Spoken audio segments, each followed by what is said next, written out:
really? Okay. Hi, how are you? Hello, everybody. How you doing? Is it Wednesday? It's Wednesday. It's hard for me to tell. I can't. It's been a long week. It's been a busy week, Sean. Yes, exactly. It's been a busy week. Do the thing! Hello, I'm Alasdair. I'm Marguerite. I'm a little tired and a little punchy, so he's going to be pulling heavy lifting duty this evening. And welcome to the show. Those of you who have joined us for the first time since Sunday. Oh, God, it's been a long No, we streamed on Monday night, too. Those of you who haven't been here since a lot last of Wednesday, streaming there have been lately. developments. We played Dark Pictures House of Ashes for Halloween. And beforehand, as is always the case, we were very diligent and we checked and how long to beat said you could beat this in 6 hours. You will find 12 hours of playthrough of it on the Twitch stream as we speak. I play video games like Scotty gives time estimates. You can multiply it by 3, and that's about right. Because I'm an obsessive completist, and Wendy will back me up. All couch cushions must It was be really searched. good, though. Especially the second half. It dawdles a little bit in the first. And then it's one of those games which just keeps accelerating. Yes, it's very really, much so. really So nicely if you need 10 hours worth of video game horror entertainment, strangely enough, we've got you covered. we got you covered. Exactly. We have a fantastic piece of fan art opening the show this week, which is from Tumblr. Full details are as we speak. Though we have, as chat. Compost has pointed out, missed the important emojis out of the title. You are correct. Yes. I apologize. And we also have a guest for you this week. Yes. The fantastic Brendon Connelly, one of the most prolific and boundlessly enthusiastic creators I know, has a really, really cool project which is launching very shortly, which we're not only going to be talking about, amongst the many other things Brendon does, but we're also going to be playing. And by we, I mean we in the style of Danny DeVito from the Jewel of the Nile trailer. You know, that moment where he turns towards the screen and goes, "'Cause if I gotta go, you gotta go." We'll find out more about that in a moment. Yeah, exactly. So, do you want to introduce that, Brendon? Yes. I love this part because the guest he's right there watching us and making faces at us, but he's not talking to you, and I can't hear what he's saying, but he's going to be heard by you. This is the best part. It's great. Now you get to embarrass them. So, Brendon and I have known each other for years. He was my editor at one of my first film writing jobs, and we both survived that site. And he's gone on to bigger and better things and works extensively with libraries in Oxford and has done spectacular work there and is one of those writers that just doesn't stop and doesn't rest in any particular medium. Brendon's audio drama Circles is not only a fantastic dissection of and homage to Excellent puns, Scooby-Doo, Chad. Excellent puns, but is also my first ever piece of audio Where's Wally, because I'm in there. You just got to find me. And I'm I'm not the only Magnus Archives alumni in there is an either. Easter egg in Circles if you haven't listened to it already. It's a good spooky. If you're not ready to put down Halloween yet, and who's ready to put down Halloween? I mean, let's be honest. And it's Halloween, it's horror Christmas, y'all. Then go listen to Circles. That would be really good. The other thing we should say really quick before we bring Brendon on screen is, yes, we launched our first audio drama on Halloween, Witching Hour, which we don't know if everybody in the chat has listened to yet. So this week, folks, we're going to ask everybody to stay spoiler-free on any Witching Hour discussion to give folks more time because it's an hour long. Yes. There is a lot of it. What is this? I don't know why this is the symbol now. I don't know. It is. No, okay. Just roll with it. All right. But next time we stream, we can chat about it a little bit more. But we just want to give everybody some time to catch up because there was a lot of Halloween content this year. There was Witching Hour. There was Skeleton Crew. There was 9 to Midnight. There was an Old Gods dropped a Halloween. Wooden Overcoats dropped a Halloween special. There was a Doctor Who Red episode. Valley's back. Red Valley is back.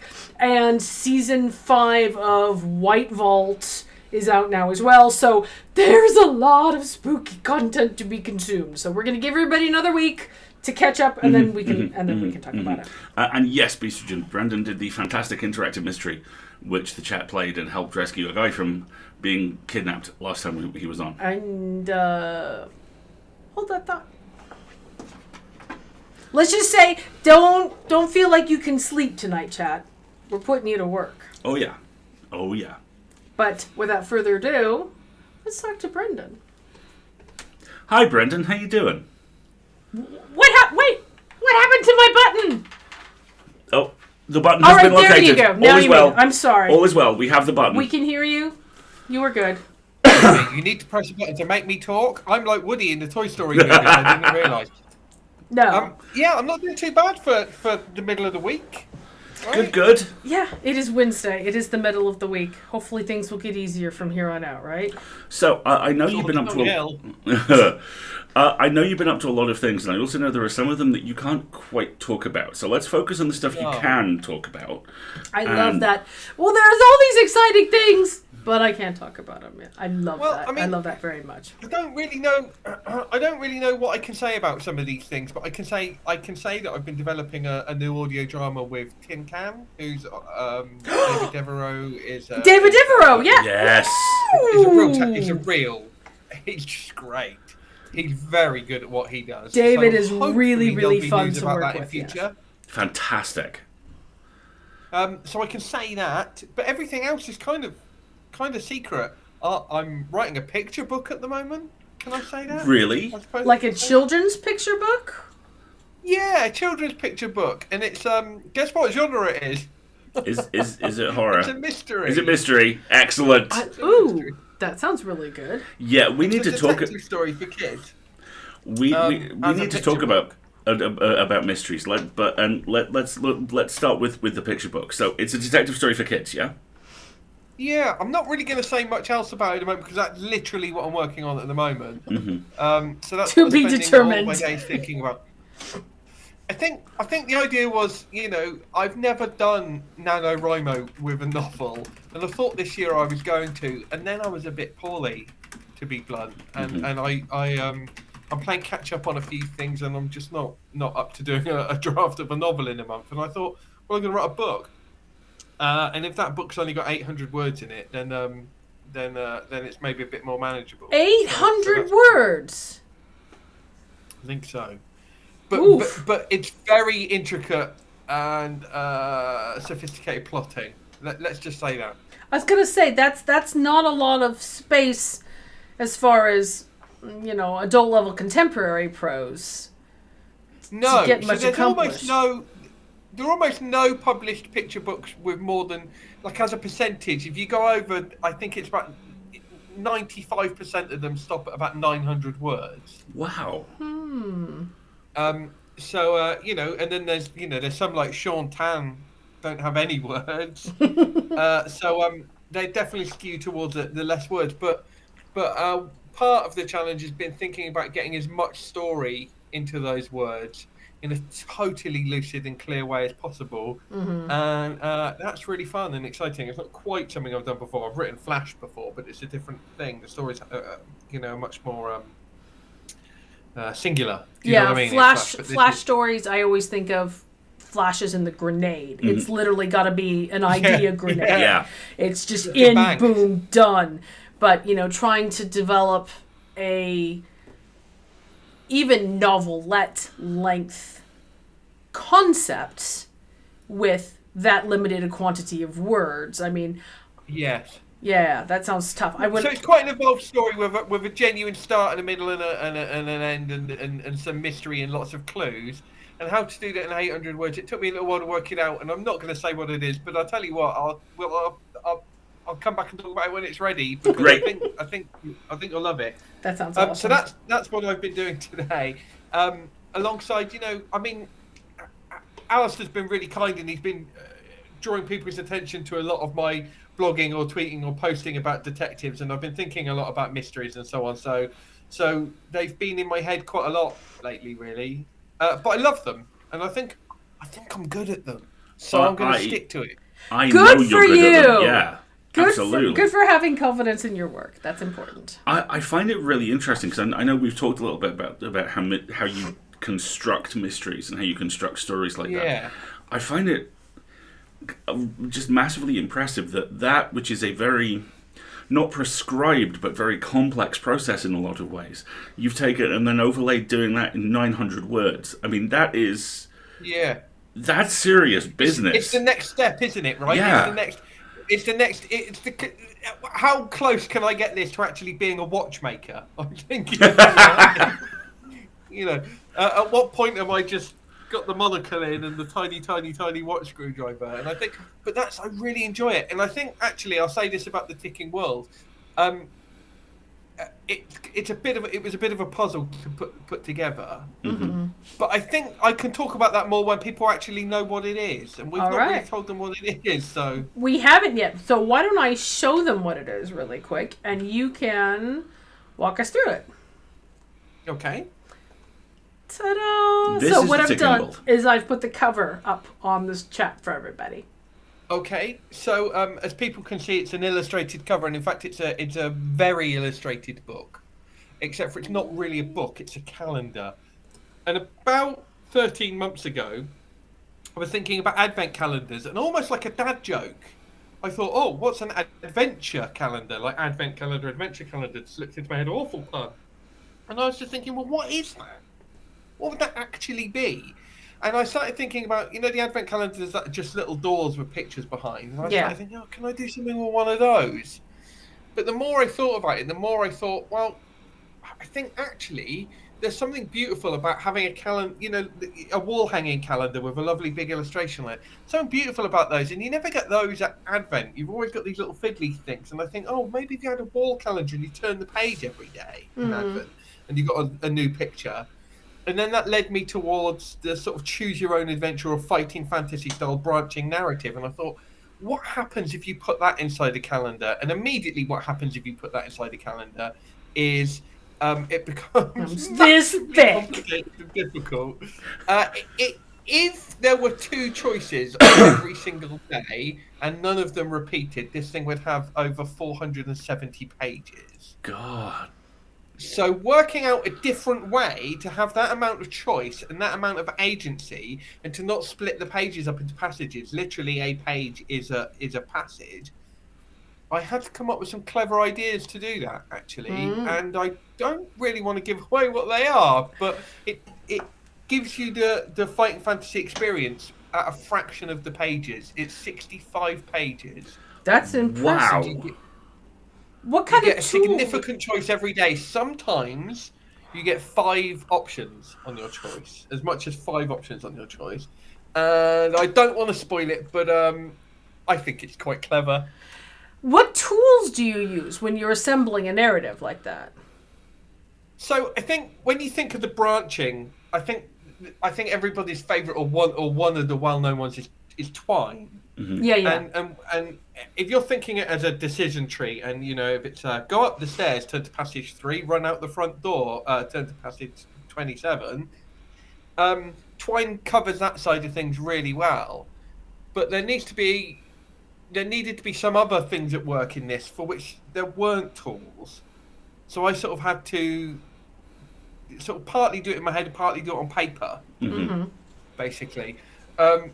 And if I didn't like puzzles, I wouldn't have done it. But I think it was the enjoyment I got from putting it together, I hope, is really contagious, actually, and it comes across in a different way, and you get the precision of the watch movement without having to worry about all of the cogs.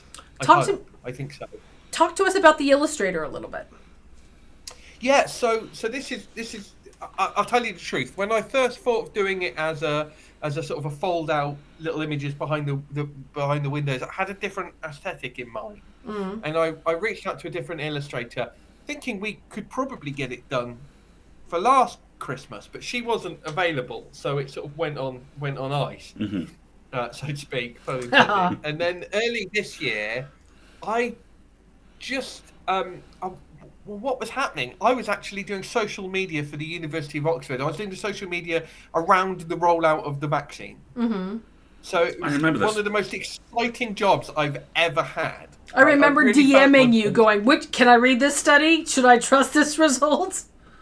I mean, like, the truth is, if you actually look at the actual studies, the data is really good and really solid, and all of the vaccines are all incredibly safe and all incredibly dependable. And then you look at the media coverage, and it's just chaos and nonsense. But if you go back to the actual data, it was great, and we were briefed really well by very sound and rational people who gave us good information and answered questions. And so I did get loads of people coming to me saying or coming to the social media channels and saying, I think, potentially really dangerous things. So we had to, sort of handle that. But that was going on. And this brought me into contact with a bunch of people at Oxford, which is my old hometown. I'm Oxford born and bred. In fact, the last time I saw you, Alasdair, was in Oxford. Yes, it was. Is that when you went to the Bodleian? Yeah. That's right. And so I sort of remotely met a bunch of people in my old hometown, and we got talking. What do you do? What do you do? What do you do? And I said, well, I've got a bunch of projects, and I'm looking for illustrators. And someone said, oh, I can introduce you to a fantastic illustrator. So I was remotely introduced to Maya Evans, who is sort of an old near neighbour of mine, and we've never met because she's in Oxford and I'm now in Norwich. But we've spoken remotely, we've had some chats, we've emailed an awful lot. And looking at Maya's work, it sort of influenced the aesthetic of the ticking world and then led somewhat into the story, really, because I think, if you're doing it properly, those things should have feedback on each other. Of course, yeah. You don't want any. Oh, it looks like we got a little bit of a delay. That's okay. I'll be there in a second. You're good. You're good. We just had a little hiccup. I'm good. You're good. So so Maya's she's done some work for the university actually, and she did some cover designs, Oxford University Press book covers and things like that, and she's never done anything quite like this. And I wanted to make it as collaborative as possible, so she came up with different sort of slightly different stylistic approaches. And I think the idea we've gone with is best described as being like explorer sketches. So the idea that an explorer has gone to this place and taken a sketchbook, an artistically talented explorer. I was going to say, seems to be one of those skill trees that they don't tell you about when you want to become an adventurer. By the way, can you draw more than Stickman? It would help. If you look at some of Indiana Jones's pictures of the Ark of the Covenant, they're very good. Right? She's clearly a good illustrator. So she's my Indiana Jones here. Oh my gosh, I just have to plant a flag on that idea. I want to see Indiana Jones's sketchbook. We never get to see his sketchbook. Somebody made a replica of Abner Ravenwood's sketchbook and sent it. I think it turned up randomly in the post at like Lucasfilm or something, like some fan did it. Wow. But anyway, I wish I could talk more about Abner Ravenwood's sketchbook. Wink. Oh! Alasdair knows what I'm talking about, but I can't say anything more about it. But yeah, I wish I could see Abner Ravenwood's sketchbook as well. A friend of mine. That's all I can say. You're welcome. That was completely unintentional, but you're welcome. Years ago, a friend of mine who looks uncannily like Nathan Drake, his wife made him Drake's journal from Uncharted 1 and 2, and replicated all the drawings right down to the kind of angry face, death rays kind of stuff. That would be brilliant. So should we show the chat kind of like the premise, the setup, and then we can talk about how it is we're going to go forward with this? Yeah, so there's like an instruction page, isn't there? Shall we look at that? There we go. So it says in big bold font, read this page first.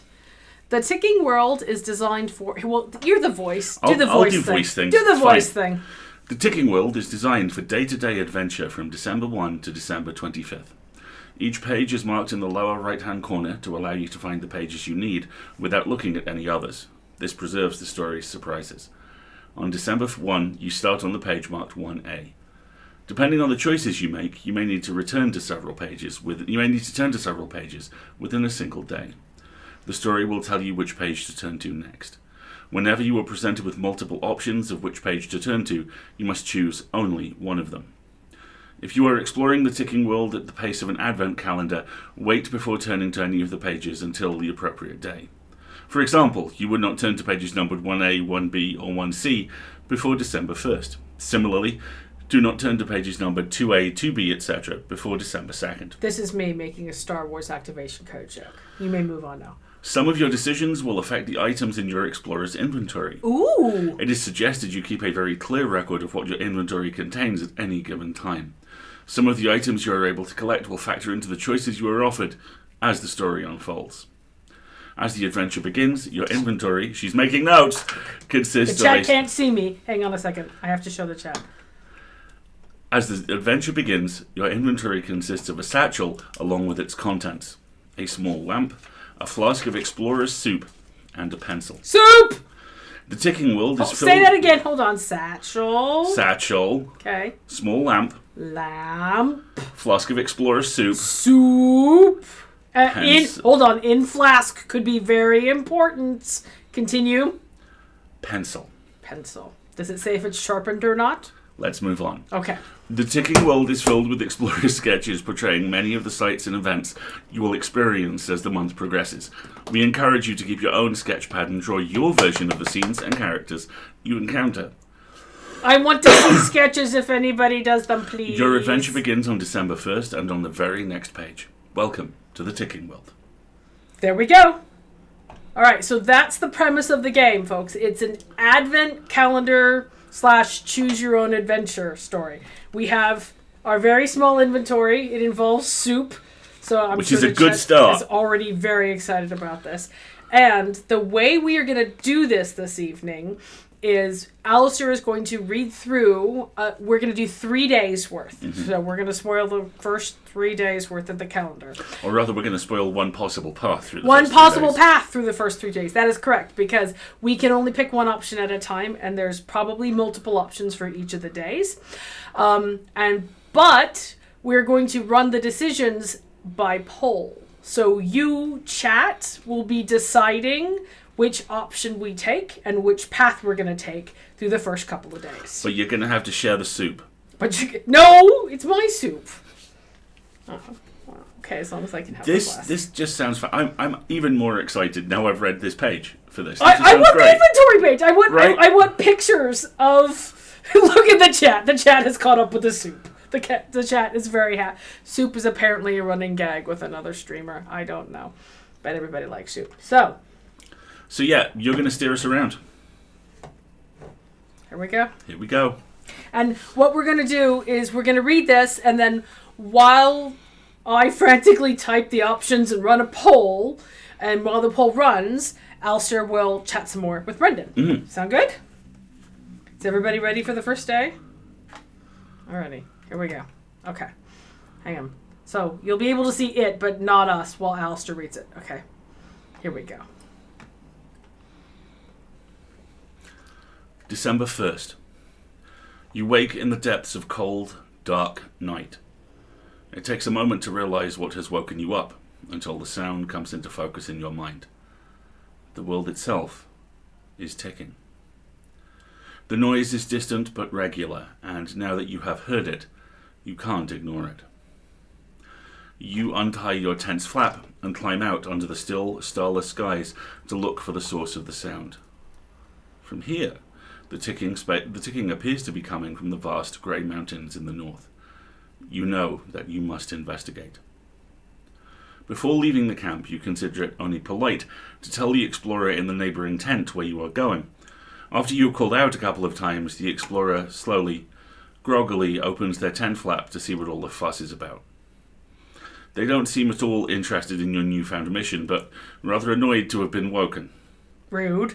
Through the open tent flap, you can see that the explorer has a good sturdy lantern and an enticing jar of grandel nuts.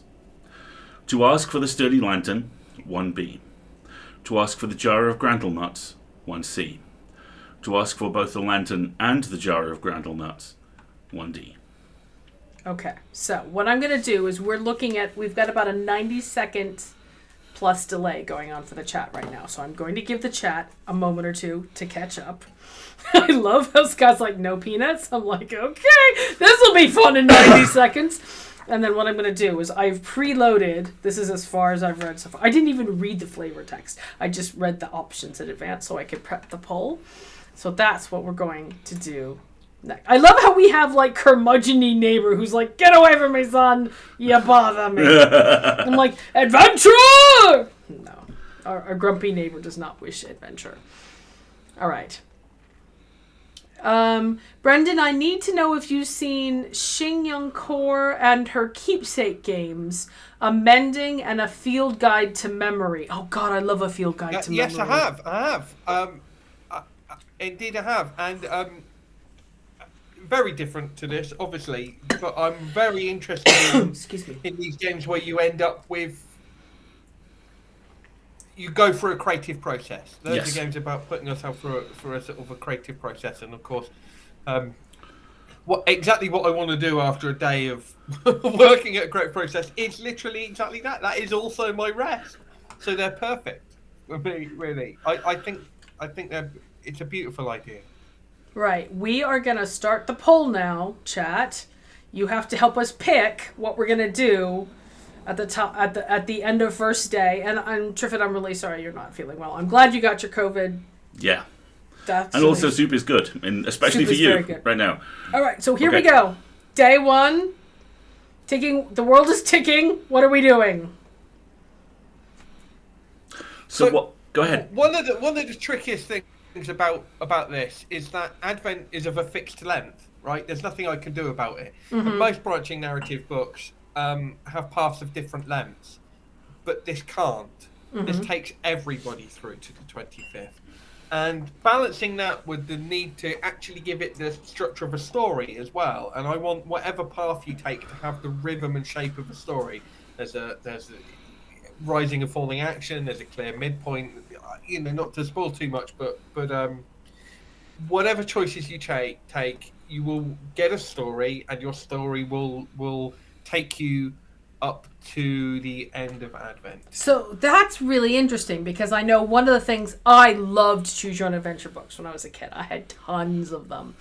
And one of the things that would always frustrate the heck out of me is if you made a really bad series of decisions, you'd get like a quarter of the way through the book and you'd be dead. And you'd be like, oh crap, well now I have to start all over again. So that's actually, one, very challenging, but two, also very compassionate, is that you will have a full 25-day experience regardless of the path that you take. You're going to get it. You're going to get the full Advent. And you know what? It's your calendar. If you want to sit and go through the whole thing on day one, that's great. That's fine. If you want to play day by day, that's also fine. But I wanted to make sure that at the end, it was worth going back to the beginning and doing it again. Yeah, I see that. And so there's an awful lot of forces pulling in different directions here. It's got to fit in as few pages as possible. Everything's got to be illustrated. Everything's got to have the shape of a story.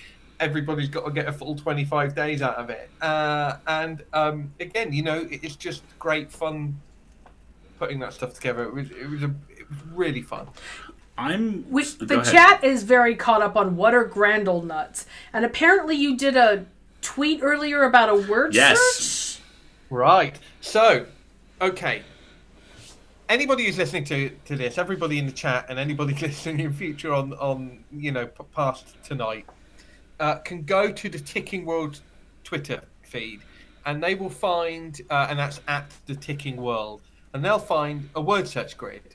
And in that word search grid is a lot of chaos and a lot of nonsense, but also 10 entries, which are clues or teasers or hints or relate some way to the story of the Ticking World. There are 10 things in there, and some of them are one word, some of them are two words, like Randall Nuts, and some of them might look like two words, but they're one word. Intriguing. Okay, I'm going to totally have mental note. But that's out there, and I think that's a way that if people really want to get a sense of some of the things, because we're not going to spoil. This story goes places we're not going to get near. Mm-hmm. I think this is a fun way to leave some breadcrumbs and to tease people. And hey, word search. It's a puzzle of sorts. There you go. Fun.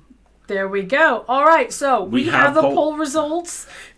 Our chat is full of good adventurers who are securing our light source before we do anything else. And we're not getting too greedy and trying to, risking losing everything. We're going to pick the thing that's important to us, and we're going to take it. So the chat says we're going to ask for the lantern. So let me clear this poll and put the thing up again. It's also slightly possible the chat is mildly traumatized from 2 full episodes of Scarlet Hollow, where every single time a new NPC has arrived, we've gone, would you like this bag of damp peanuts a stranger gave me on the bus? And they have all as one gone, no. So, thank you. We're kind of... Peanuts. Yeah, I think we're Grendelnut shy.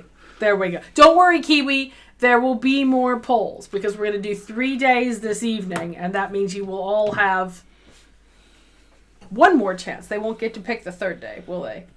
We can do the poll, but, we're not going to look at it. Do the poll. I'd love to know how it turns out. Yes. Okay. All right. People can commit to it, can't they? When they get their own copy, they can lead into what the poll told them. Exactly. Okay. So, first Democracy day... by EA Podcasts Twitch stream poll. I think that's the future. It would certainly be better than any other form of democracy. We're doing stress testing, right? This is like those fantastic... Oh, hang on a second. Let me just go away for a second. My favorite part... Okay, that's a lie. One of the things that I love about the Mass Effect games that helps me recover from them afterwards is whenever a new BioWare game comes out, like a month later or so, they do these gorgeous infographics where they break down the decisions that people made in the game. Yeah. And that's one of my favorite things. It's of course everyone loves Garrus. How can you not love Garrus? And who are you heathens who dared to harm Rex? Things like that. So this is early data testing for you. You're okay, Lantern, popular choice. Yes, it is. Good.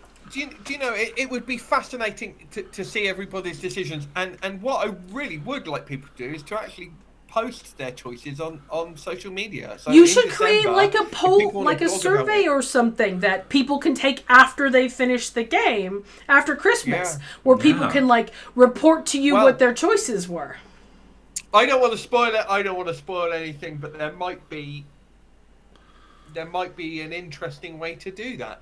I'm on really good form tonight, so let's just say I'm psychic and everybody can run with it. Okay, fine. Good. Excellent. Good. I'm brilliant. Let's move on. Yes. Just remember how important light was in the House of Ashes. We have learned our lesson. Brendon, for context, for Halloween... Every year, I forget the name of the studio. It's Supermassive. Supermassive Games releases a new entry in their Darker Pictures anthology series. They're all these horror games that you can play them couch co-op, you can play them online, but they have lots of branching narrative decisions. We streamed 10 hours worth of that over Halloween and Monday. And this last one was very, very good, but light was a very key important component of that game. So the chat is with us with, no, we don't want to be dark, we want the lamp. I'm okay, good. I mean, not to spoil anything, because the chat has committed to it now, but you did already have a small lamp in your inventory. You're just sort of changing one lamp for another here, maybe. Or perhaps now we have 2 light sources. Now we have 2 light sources. Shoot, I totally missed that fact. We can't have enough light sources. There's not such thing as... We just have a little tiny lamp. My light is not endangered. Okay. There we go. Okay, mental note, read the directions a little better next time, Marguerite. Okay, fine, cool.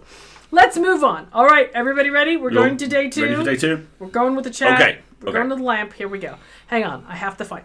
We have to go Still day 1, actually. It's actually still day 1. It's another choice on day 1. Yes, it is. It's day 1, so it's 1B. First choice, we're going to 1B. All right. 1B. 1B. Oh, hold on. Let me put it up for the chat to read. Okay. You want this lantern? Only if I can have your lamp. That's fair, isn't it? The sturdy lantern casts a powerful, warm glow. You didn't have to press the accent emoji 3 times. It should be very helpful as long as it stays lit. Your own small lamp may fit nicely inside your satchel, but it is, by comparison, rather dim and weak. If you agree to the swap, remove the small lamp from your inventory and replace it with the sturdy lantern. Okay. Hold on. Now turn to 1D. Hold on. I've made a note of my directions. So I have to update my inventory. Now have a bigger lamp. So now we have a sturdy... So there was an if there. There was an if there, Marguerite. It was if you agreed to the swap. So you have unilaterally decided that you will agree to the swap. Is that correct? Or would you like to run a poll as to whether or not we're doing the swap with the chat?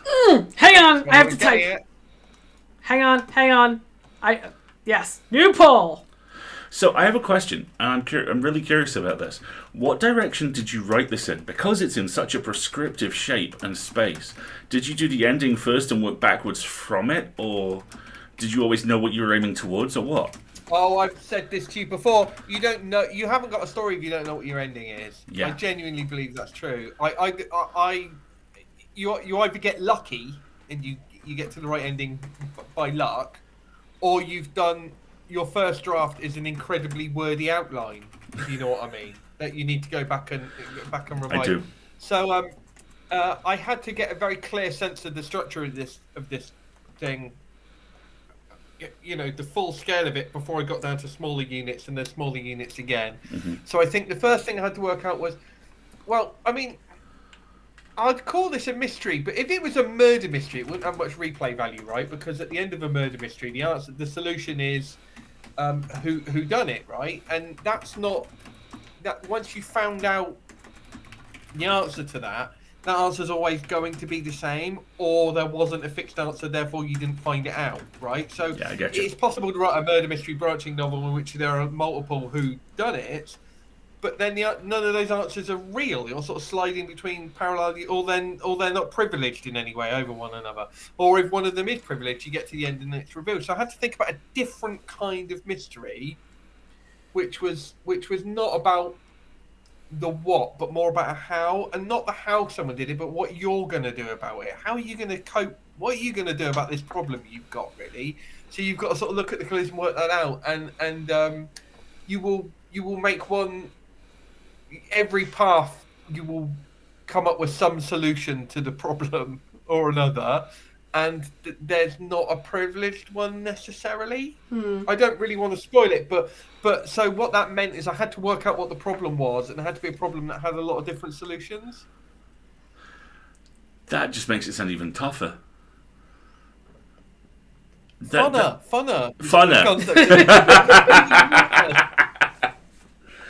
It was just fun. I loved it. I had a great time. Brilliant. I'd do it again. Well, I am going to do it again. That's what we want to hear. So we're running the poll right now about should we accept the swap, and overwhelming majority is already saying yes. So the poll's got 2 minutes left to run, which is fine, because Wendy reports that we're about a 2-minute delay right now.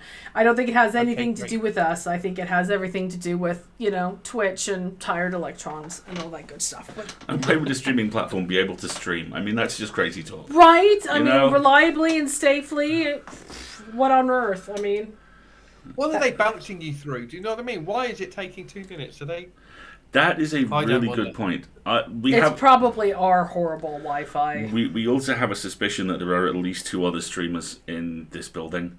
We know there's a professional one who moved in downstairs about 6 months ago, and every now and again, when you listen closely, you can hear his howls of anguish, I suspect. Yeah, exactly. But still, I don't know how that gets you 2 minutes behind. Me neither. It's just a thing. I think there's something. I think they run you through some delay for some reason, and I don't. Maybe not. I don't know. Internet gubbins.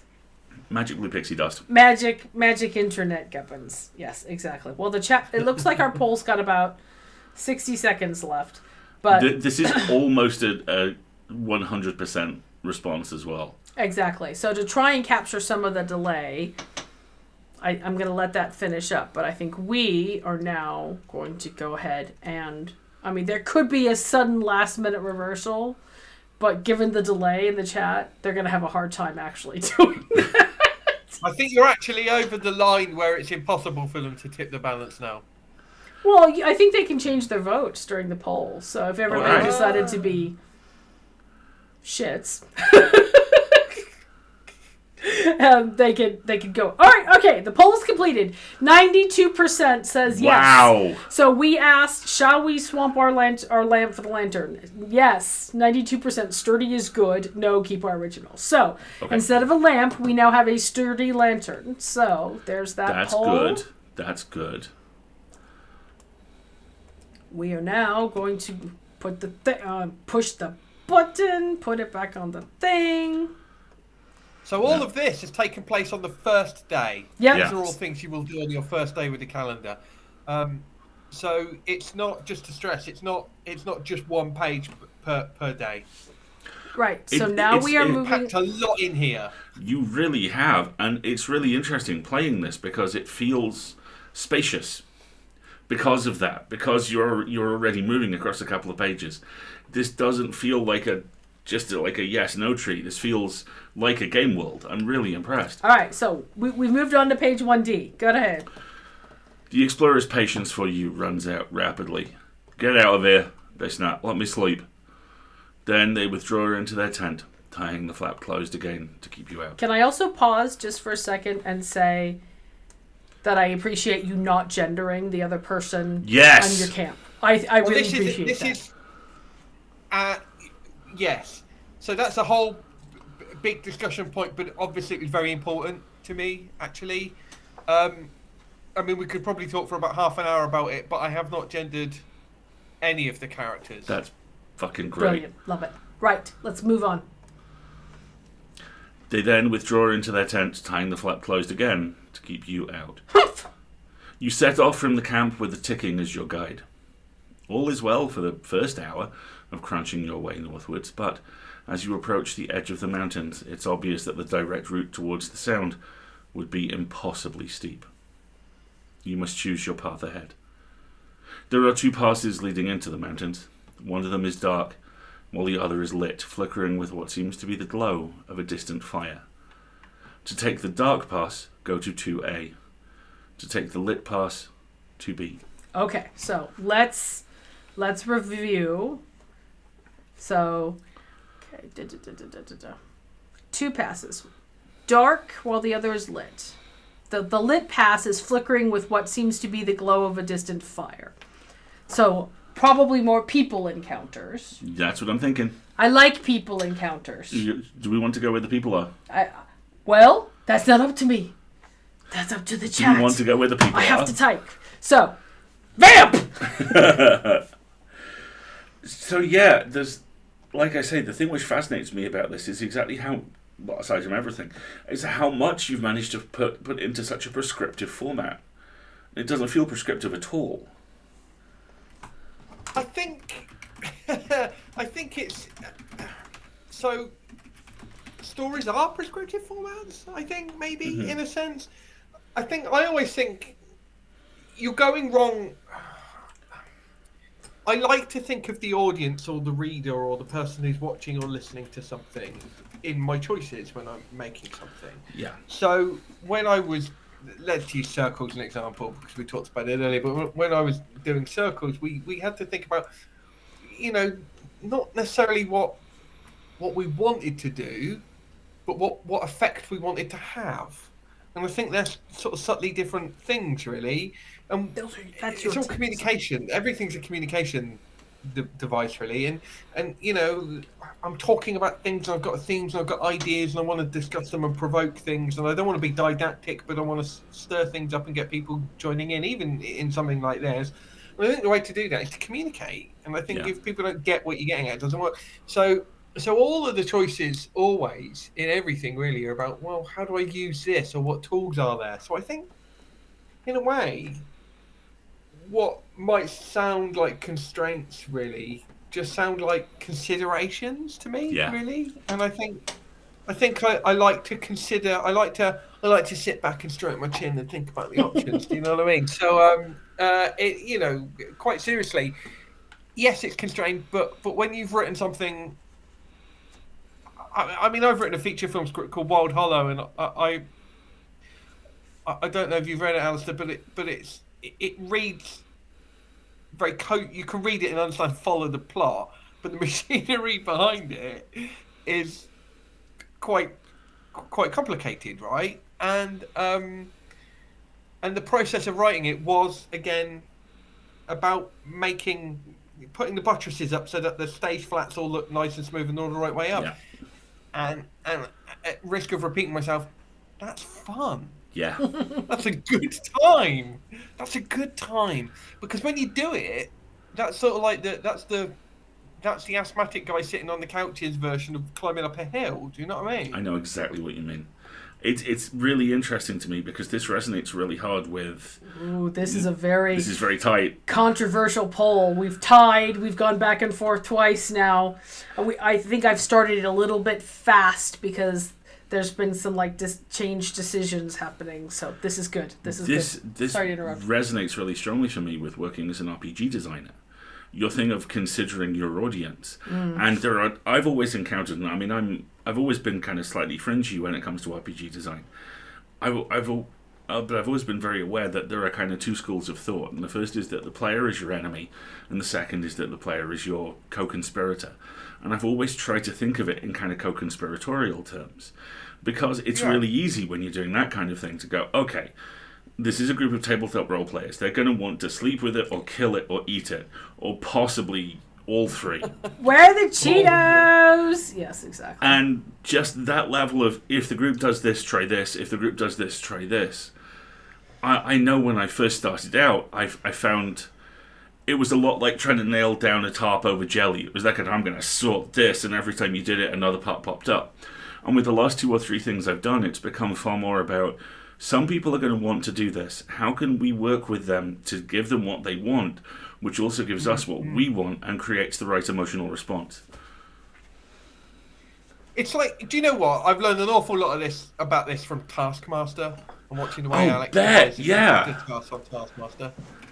It's about making a playground, and you can give them a challenge in that playground, and then they're going to deviate from that. But you can put things in there, and a good task on Taskmaster is one where he goes, oh look, here's this thing you didn't notice. So there's Alex has played as well, and he's had his way, and he's hidden a little mystery game in there. But they've then all done their own thing as well. So these 5 or 6 different personalities have all played this game or moved the pieces around. They've played in a completely different way.